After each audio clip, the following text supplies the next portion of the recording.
Great. Fire away, ma'am. Okay. I'm Pat McPherson, and I'm here with my colleague Susan Creighton. We are recording today at the home of Daniel Popowich and Dorothy Cummings to talk to Daniel about a number of topics. The recording is going to go into the Marlboro Ale Archive, which will be housed at the Vermont Folklife Center in Middlebury, Vermont. Do you want to introduce yourself? Hi, I'm Daniel Popowich. Okie dokie. Is that enough? And he's looking forward to this. I can just tell. I've been waiting with bated breath. I know you have. For months. So, we're going to start with sort of a background question. Mm-hmm. How did you get interested? How and when did you get interested in dance in general and Morris dancing specifically? It's all Rachel Diamondstone's fault. Is it really? It is. Hooray, Rachel. When I met Rachel, we met in college, and she had already been dancing. We started dating, and she would say things like, I'm going to go to NEFA. And I'd say, what's NEFA? And, the New England Folk Festival Association. And we were in Potsdam, New York, and she had already hooked up with some other folk dancers, and they would hop in the car and drive 8 hours to Natick and then 8 hours back at the end of the weekend and have danced nonstop. Of course, when you're 20 years old, you can do that. And I thought that was just the most ridiculous thing in the world. What do you mean you get in the car and you drive 8 hours to dance all weekend and then get back in the car and drive 8 hours back? And when she said dance, what picture did you have in your mind? What would I have had in my mind at that time? Square dancing. That's I think what people have in their mind. Yeah. I knew it wasn't like ballroom dancing. Okay. And she probably had explained it to me. And at some point in that first year, she got us, 4 other people to join us, and she taught us a 3-couple English country dance. So I think the first time I'd done an English country dance would have been 1982.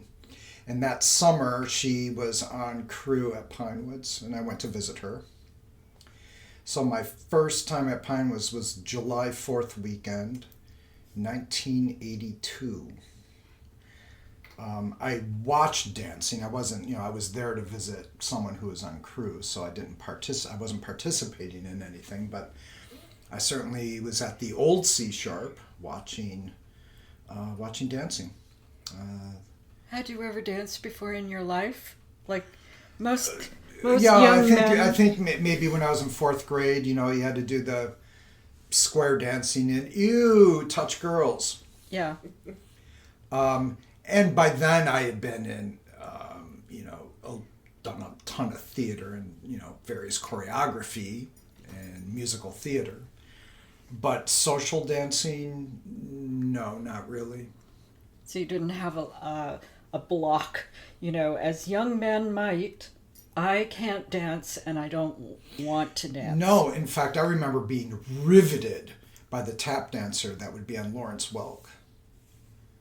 And I think my parents were a little nervous about that. I might be playing with my cars or whatnot, and the tap dancer would come on, and I would stop and I'd watch. Huh.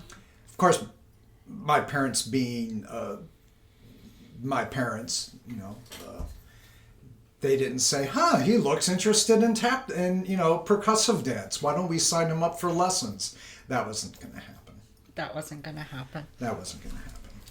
But I always enjoyed it, but I never, the social dance scene had never crossed my radar until I met Rachel. And then I would go to an odd dance now and then.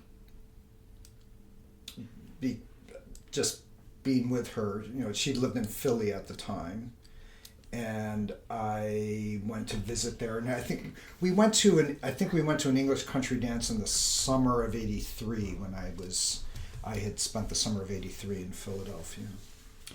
But we got married in '85, and then a year later, we were applying to graduate school, and we ended up going to Madison, Wisconsin, UW-Madison, for our MFAs in theater. And I got a little finger wag from Rachel then, said, there will be dancing when we get to Madison. So I had a back injury, so I couldn't really imagine doing much. I had back surgery just the year before. So dancing just physically seemed uncomfortable. But English country I thought I could do. So I started English country dancing as soon as we moved to Madison. And really loved it. And that's pretty much all I did. And then as I was healing over time, I think I added contra dancing. Meanwhile, she told me every Wednesday night she was off to Morris practice.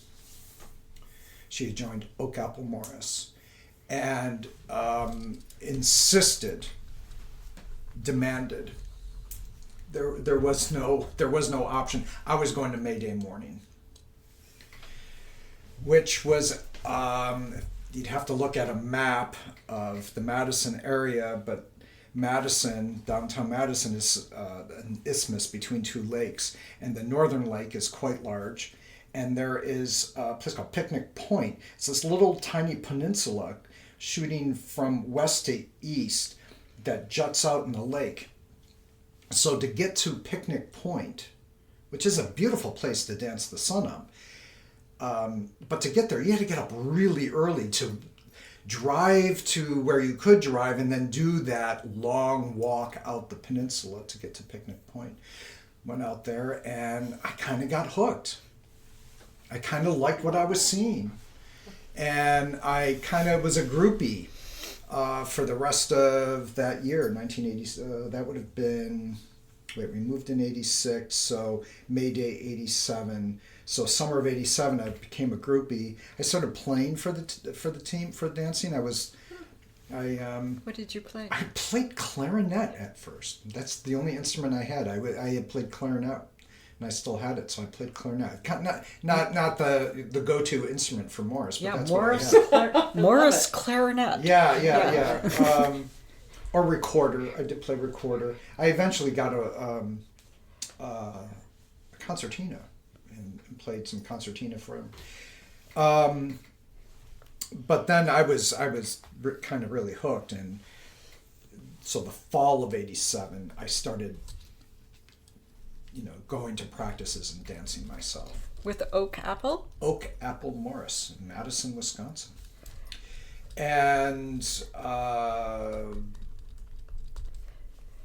then had been I'd been Morris dancing up until I, could no longer do it, because of Achilles problems many, many, many years later. But for 20 odd years, I was, nonstop. Wow.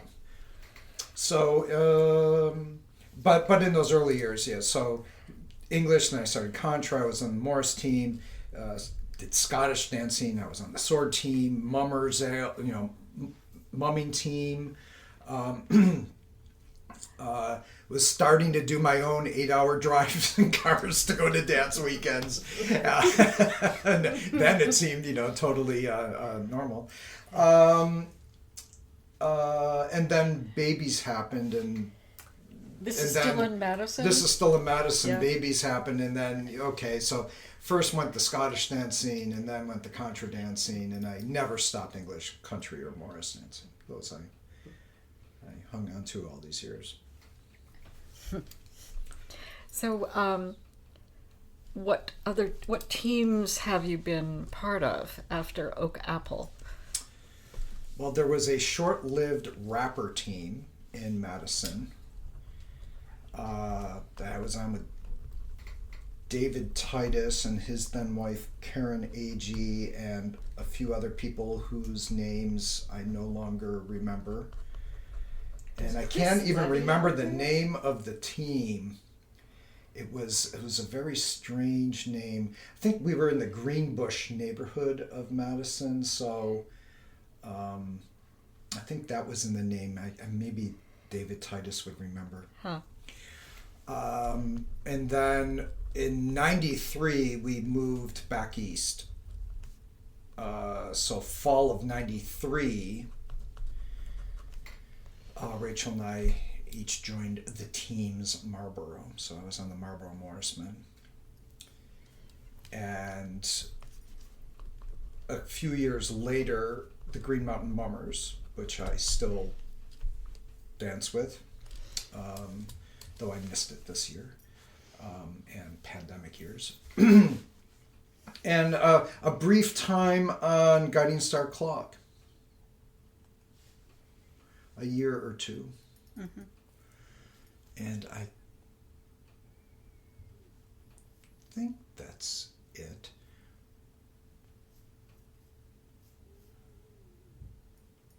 Pictures going through your head. Yeah. I'm trying to remember if there's some other, there one-offs. Like I danced with Thames Valley at one ale. I was kind of a hanger, and the clog team that was put together for the July 4th parade up in was it Saxon's River? Is that where it is? I did that one year, which was in the years I was with Guiding Star. So a bunch of us went up and did that and joined them. And, clogging, I also did step clogging, performing by myself. When the Marlboro Men were on tour, mostly a few other times, maybe, I think there was one home tour with the Marlboro Men where Meg Ryan and I did something. We had been clogging together one winter. So as being part of the general Morris community by that time, when you moved to Western Mass somewhere, you knew what the teams were. And yes, because we had been going to Pinewoods. So my first time at Pinewoods as a camper was English Week 1989, which was the famous summer of Pond Morris that Alistair Brown did for a couple years. It was his first year of running the week, and he ran Pond Morris. I was dining hall manager that year, and so I got to know people, and of course Rachel was a Diamond Stone, and we so the whole Diamond Stone clan seemed to run Pinewoods through the 80s. So, just being involved in the community, I got to know Steve and Meg and many others. Because Susanna Diamondson then got married to David Shoemaker, and David was on the Marlboro Men. In fact, before we moved to Madison on a visit east, I went to a Marlboro practice because we happened to be there on a Thursday night. David was going to go to practice, and I went with him. So, I hung out with many of the guys. So do you just join a team, or are you asked to join? How did it work in those days? For the Marlboro Men, it was, just come on down. Also, I was a known quantity. People knew me, and they knew me to be a good Morris dancer, so they were more than happy to have me. It wasn't the days of, well, we'll see, our people will get in touch with your people, and we'll let you know if you've... Interesting. Right, so I showed up in the fall of '93, and I was they were happy. They were happy to see me. You were happy. I was happy. I hope they were happy. I think they were. Had you ever been to the Marlboro Ale before joining the team? No. Had you heard of it? Of course. It was, in the Morris world, Marlboro, the great Marlboro Morris Ale. And because I've been dancing in the Midwest for years, I've been going to the Midwest Morris Ale, which was the same weekend. And that was, if you were a team and you had a heartbeat, you were invited to the Midwest Ale. Whereas the Marlboro Morris Ale, it was for, single-sex teams, and you needed to be invited. So it had this mystique about it. I remember one year, Minnesota Traditional Morris, a men's team from the Twin Cities, they weren't at the Midwest Ale because they had been invited to the Marlboro Ale, and they went to that instead. It took priority. For them that year, I also heard in previous years, for them, that was, I had the sense of, been there, done it, we're committed to the Midwest Ale. So were you excited when, was it part of why you moved back east? Well, actually, so we had two, Nick was 5 and Ben was 2, or just about to turn 2 when we moved. But in the spring of '93, we were in a small house and actually went out looking at homes, and we found a home in West Madison that we went home to contemplate putting an offer on. And Rachel and I said, we were talking about it, loved the house, loved the yard, could really imagine our boys having a great time there. The schools over there were great. And at some point in the conversation said, okay, wait a minute. Is this it? We're deciding we're going to live in Madison? Because Nick's about to go into kindergarten. And if he goes into kindergarten, are we really going to then pull him out of school and move him later? I mean, we've talked about moving back east. And so we called up the realtor and said, no, we're not going to put in an offer. We're going to move back east. So I then started a job hunt, and we wanted to live in Western Mass because why Western Mass? Well, at that time Susanna was living there, Rachel's sister, but also we knew of the dance community was just not to be believed. You can't swing a stick without hitting a Morris team or how many communities of that size have a weekly English country dance? And contra dancing, although I hadn't been contra dancing regularly, of course Greenfield is the mecca for contra dancing. Was at that time, I believe it still is, and so it was very compelling. And knowing a number of people by now through camp and relations, knowing a lot of people who lived in the area, we wanted to live there. But there were no jobs. I didn't even know how to find a job. This was pre-internet as we know it today. So it wasn't like I could go online and start doing a job hunt. So I subscribed to Sunday editions of newspapers to get the want ads. And I started applying for jobs in Boston. Flew out to Boston. That's when I stayed with Susan and Jack in the spring of '93. In fact, I had a job offer from a company in Boston, and then I saw an ad for a job in Amherst, of all places. And so I flew out again, and I remember visiting Meg Ryan, just before my interview. I was in my suit, and Meg handed me Ruth, who was, I begged for like a little diaper thing so she wouldn't be, coughing up on my business suit. So I'm visiting people I know in the area on my way to the job interview, and I told them I had another interview. Could they make a decision ASAP? And they made me the offer, so we moved to Western Mass instead of the Boston area. And so summer of '93 we moved and started dancing with the local community there. So your first Marlboro Ale. Was the spring of '94, Memorial Day weekend '94. How was that? It was great. My first impression was, wow, there's not a lot of Morris dancing at this Morris Ale. Keep going. Because the at the Midwest Ale, a lot of people would, they'd arrive Friday night and there'd be pickup Morris dancing into the wee hours.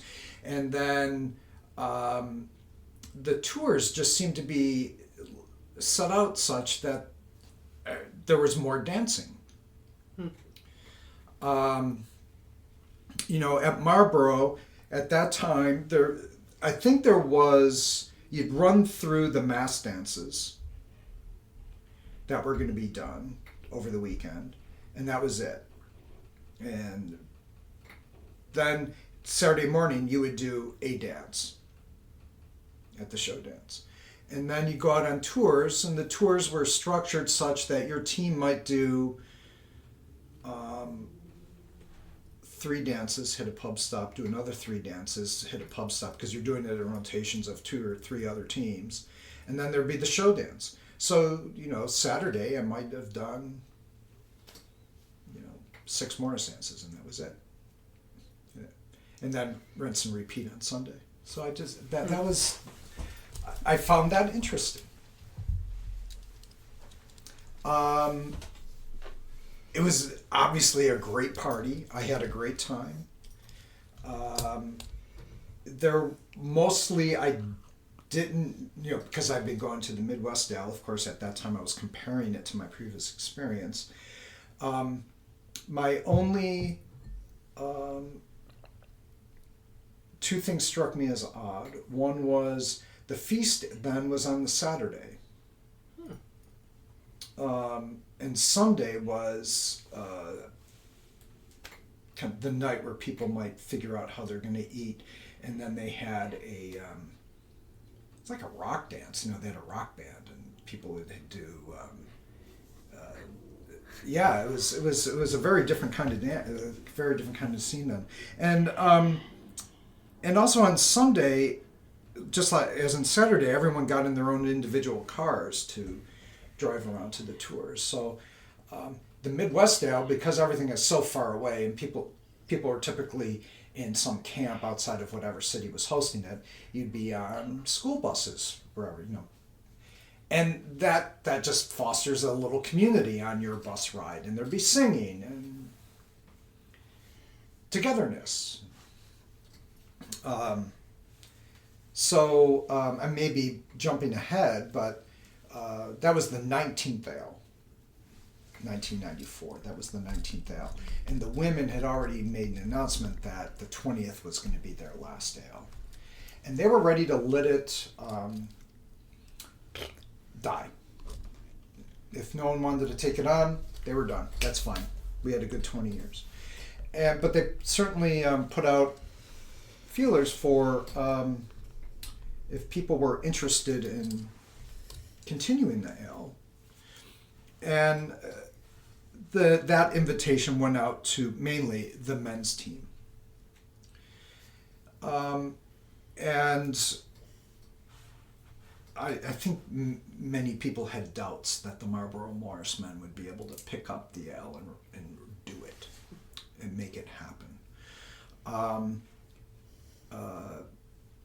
Shall I continue with this? Yes. Okay. Yeah, because this is going into... Yeah. So how did it go from the women to a committee, and how did someone who had only been at the ale twice end up Squire of the Marlboro Morris Ale?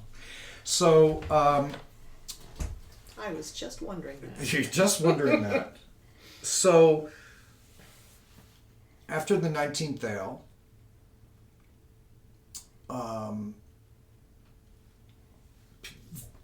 who's interested?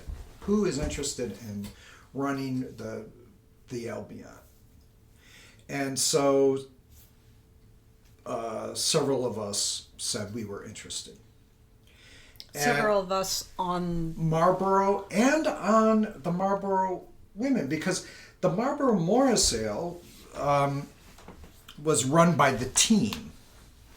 And when the men split from the women, when the team kind of went from a joint side to just a women's team, Marlboro Morris and Sword, which was now just a women's team, continued to run the ale. It was a team-run event.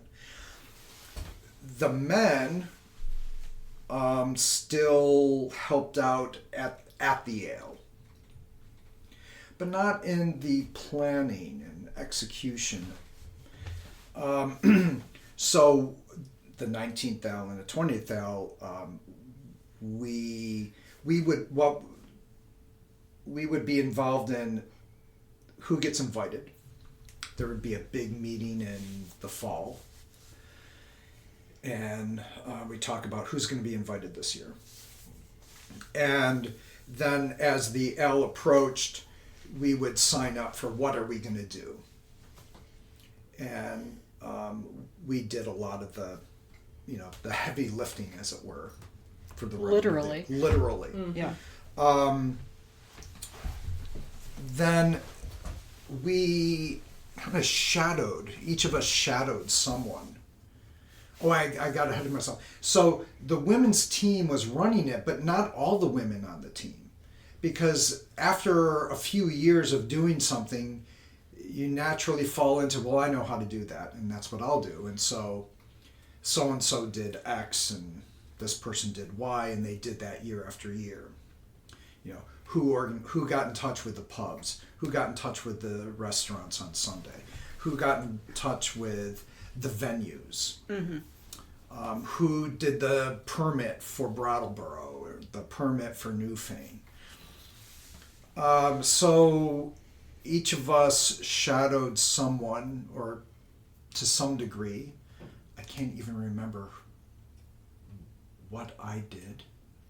So when you say each of us, who had said, yes, I am interested in helping out beyond, I am interested in keeping the ale going beyond the 20th. Okay. They wanted to make the 20th a little bit more special, and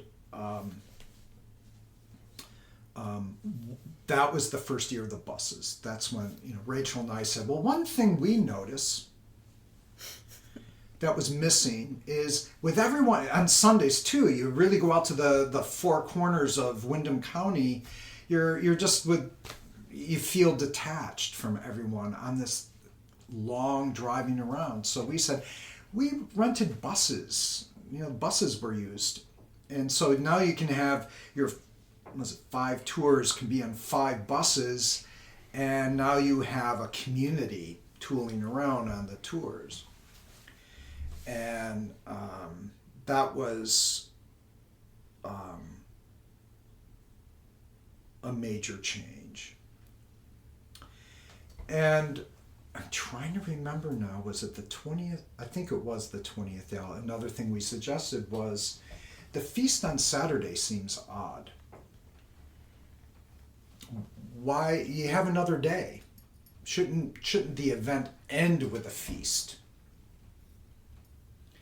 And I think part of it was some people didn't have the Monday off. The Canadians may not have had the Monday off, or people wanted to travel and not have to travel on Memorial Day, and that had been the reason, because people may just take off from Newfane, and so I think it was for the 20th. I know we did it for the 21st now. Anyway, so moving the feast was another thing. Let's end it with a celebration instead of having a celebration in the middle of it. Who else was in this small group? Do you recall? I knew you were going to ask me that. I was trying to find, before you came here, I have a box somewhere. I'll try to find it. Okay. I can rattle off most of the names, not all, of the initial committee. So the 20th ale happens, and it was put out there. There is going to be a meeting at our house in Apple Valley. So Rachel and I hosted the first committee meeting, and there were a number of people there. Some just came to that one, and some stayed beyond. But in addition, so it was open to the teams Marlboro, and the Marlboro Classics, as they refer to themselves, the original Marlboro Men, the men who danced Litchfield, some of them came because I don't know if I can put this delicately enough, but there were a number of people who claimed ownership to this event and were not ready to let it go. That's putting it kindly. So some people showed up that was kind of surprising. Like, why is Will Fielding here? Why is Will Fielding here? Why would he not be there? Because, so Will hadn't regularly been dancing, right? So this is team politics. Marlboro Morris and Sword split. The Marlboro Men start practicing, I think first in Brattleboro, then they ended up in Amherst. And the old team danced Litchfield. The new team danced Loughborough. And my understanding, part of them changing traditions was to, there were some guys that would just show up and kind of show up at the big events, but not to practices. And this was a way of weeding out. So, but the team then moved on, and there were those who were resentful that somehow this name stuck to this team. You're not the Marlboro Men. We are the Marlboro Men. It was terribly silly. Yeah, go on. So at the 20th ale, the so-called classics showed up. They were invited, and they had enough guys, and they danced Litchfield at the ale. Oh, actually, that was another team. I actually danced with that Marlboro team too, so it was really weird. I was on two Marlboro teams there for a while. So I was dancing Litchfield for a while. But anyway, in part, it felt like Rhett Krause was there too, and it just felt like strange politics.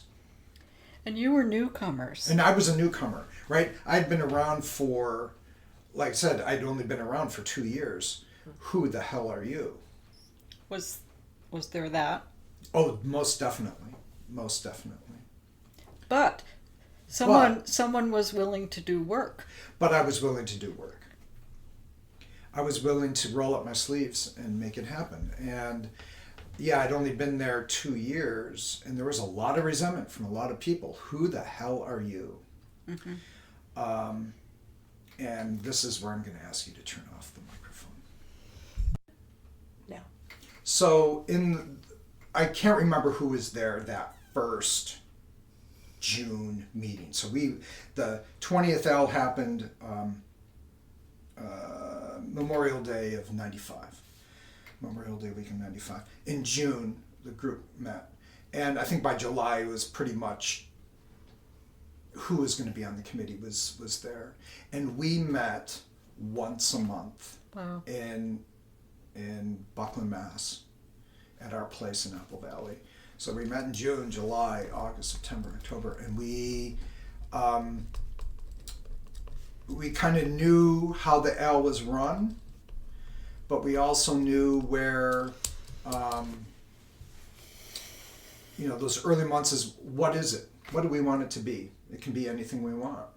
What is it? And we just started from, what is the Marlboro Morris Ale? And then planned from there. Now, the differences between what people experienced prior to the 21st ale, not a huge difference, but it was important to us, so we knew what our goals were and what we did. What were your goals? It was, we are hosting a party in celebration of the dance. That's probably the thesis statement that it came down to. We are celebrating what we do and bringing it to the people, on our tours. But we're celebrating ourselves, and we're gonna have a party, and we're gonna honor ourselves. So that was when we. That year is when the first year when the buses dropped people back off at the ale. They actually pulled up in front of the dining hall. People got off the bus, they walked into the dining hall, and there were trays of champagne waiting. We had a pub set up in a separate space. So for many, many years, that we had the student center, which is up behind the dining hall, and there was we created a nice pub. We had a popcorn making machine and kegs of McNeil's finest on tap, and had a nice space to set up for people to socialize, to sing, certainly,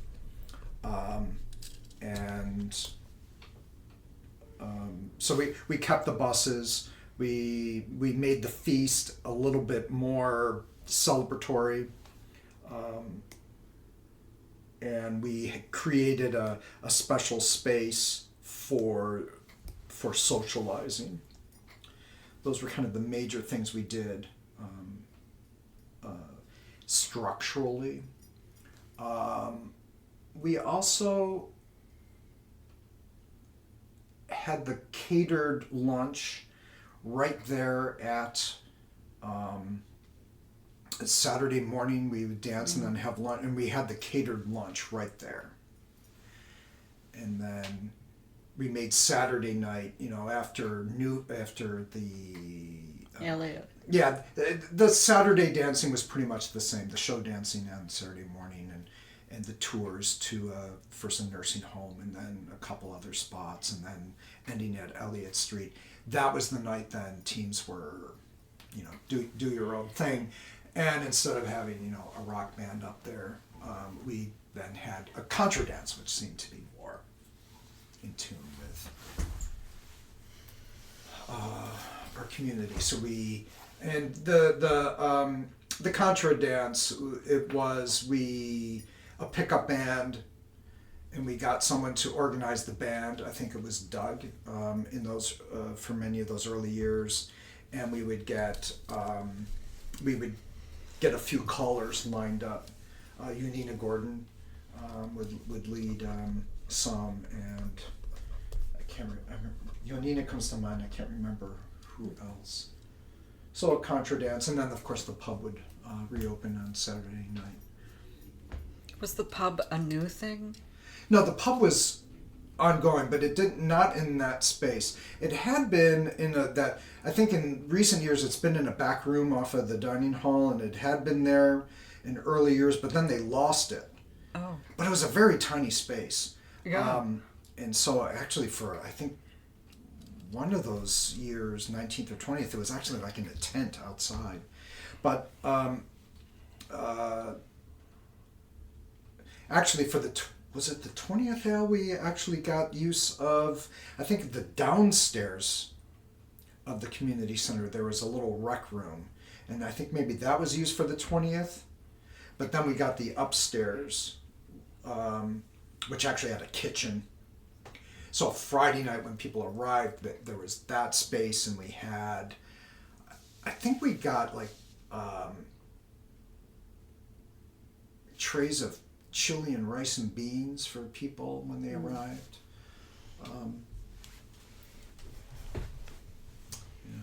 Can I ask, who do you remember being on your committee? For that first committee. So for that first year, there were 9 of us, and I'm not going to remember them all. I'm sorry. That's okay. That's but okay. It was We can also look it up.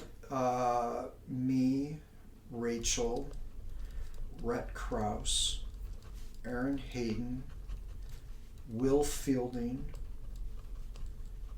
Bill Schultz, Mary Sargent, and I'm missing. There was another Marlboro Morris sword. Was there someone else from Marlboro Men? I'm missing a couple people. Okay, we can look that up. Yeah, and I think I have some files too. One of the things we did in that year was we drafted our bylaws, as it were, because we became, one issue was insurance. And I think it was that first year we just said, well, why don't we become a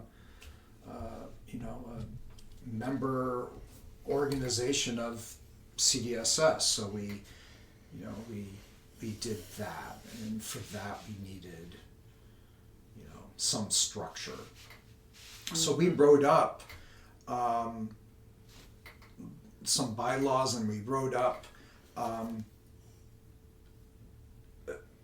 not an org chart so much as, titles and areas of responsibility. Mm-hmm. So as Squire of the ale, I just, I was largely just herding the cats. Mm-hmm.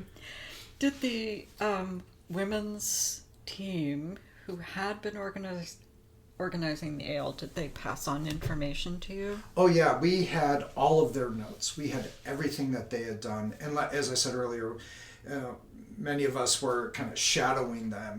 Who did you contact for permits to close down Elliott Street or Newfane, or contact at the college? Actually, having Will Fielding on the committee was, someone on the ground. He was a Marlboro alum. He lived in Marlboro. He was, he did so much, Will Fielding. He could not have happened without him. It was kind of extraordinary what he did in those first years. When did the ill feeling go away, or did it? People saying, "Who the hell are you?" That within a few years, people realized, you know what? This is a good time. This is a good party. There are some things that are actually better. We had more people, right? When the women's team was doing it, it was just a few of them actually running it. And, we were looking for something new. We were filled with piss and vinegar, and we knew everyone was in the greater community was waiting for us to fail in some way. We just had that sense that people didn't believe in it, and we wanted to make it special. We wanted to make people say, "Wow!" And when that first few years, when people came off the bus and there were trays of champagne and there was an oyster bar, and people were blown away. Jaws dropped. And then people just realized this is the same thing. What is it really? It's us. It's us getting together every year to celebrate dance and to have a good party. And I think everyone realized that's still happening, and everyone's still having a great time. And do you think your the theater background of you and Rachel was useful? Yes, because one is well trained in the show must go on, and you're also well trained in separation of self from your job. To put on a theater production, sometimes you're an actor, sometimes you're a director, sometimes you have a hammer building the set, and sometimes you have a sewing needle and thread as you stitch together the costumes, and you go from role to role in a small company, and you put on the show. Actually, I felt that in life. When I am king of the universe, it's going to be a mandatory requirement to graduate from high school that you will have worked on a show of some kind, because it's really an extraordinary experience of various groups working in their department to put together this end product that is celebrated. And so many companies I've worked for, I really felt like you could really learn a lot from that experience. So yeah, it kind of had that feel to it. Here we go. Show's about to open. We open in 1 month, folks. Do we got the pubs lined up? Do we have the buses? I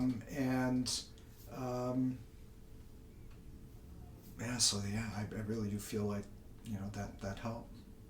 Also, perhaps in knowing how to create a good experience, as having had experience in the theater of putting across a feeling, creating and selling a feeling. Sure, as it's easier when people know you. I remember experiencing, this was before we moved. Was it before we? Yeah, before we moved to Massachusetts. We're still living in Wisconsin. And at the Ale one year, these two guys from MTM did a skit. And everyone was laughing, holding their sides. They were laughing so hard. And it so happened that that year at English Week, some people from the Twin Cities came to English Week. And for the little skit night that happened that night, these two guys did it there. And you could hear a pin drop. There were some chuckles, but not the uproarious laughter. And it, as being someone who studies comedy, I think a large part of it, things are funnier if you know the person, if you know the comic, if you know who they are. So,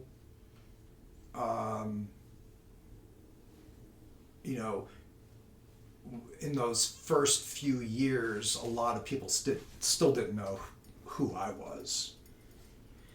And eventually they realized, that I'm okay and I have some charisma. And so if I got up to make announcements, people would actually maybe shut up and listen to what I had to say right. Instead of heckling, which might have happened in that first year.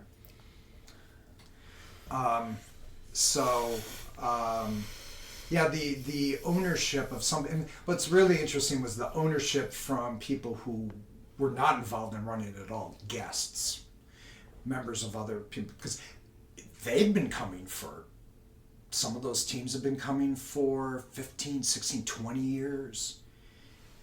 And they felt like it was theirs. And they just arrived, partied, and went back home.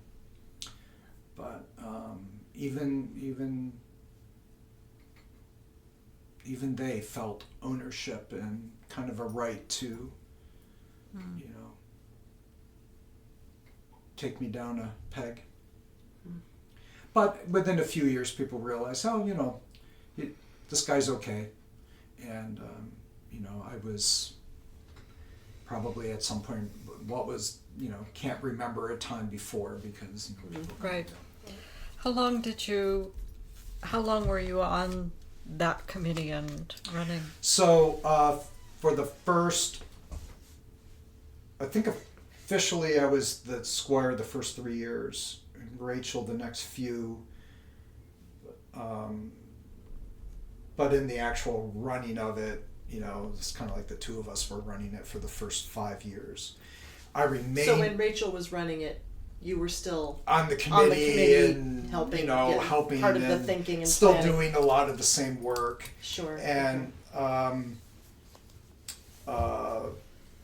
Rachel being a little more self-effacing than me, maybe I would still make announcements, that would otherwise, go to the Square.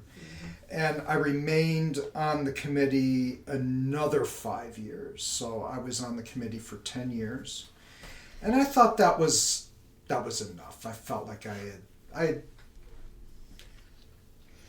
was ready to pass. I just thought it was healthier,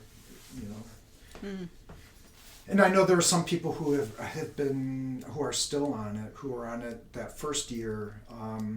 Mary Sargent. Rhett. I don't know if Aaron. Aaron is still on. Yeah. So they've been doing it for longer than the original people now, right? Was it 40? How? 47. Kind of hard with the pandemic and 48. Right. Yeah, it's We're hard to coming up on choose. ale Yeah, it's hard to 48. count. Yeah. Yeah. I think we're done for now. Are you going to sleep? Okay, good.